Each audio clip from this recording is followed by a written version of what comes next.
बाबा जी बुले शाह सरकार फरमाते ने कि ठाकर नालों ठीकर चंगा जै विच पानी पीवण कुत्ते खतरी नालों चम्यार है चंगा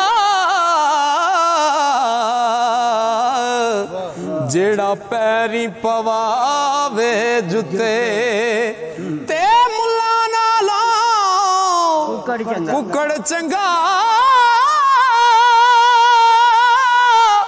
ओ जेड़ा लोक जगावे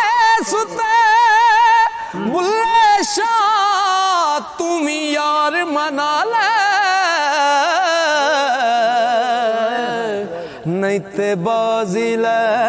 गए कुत्ते।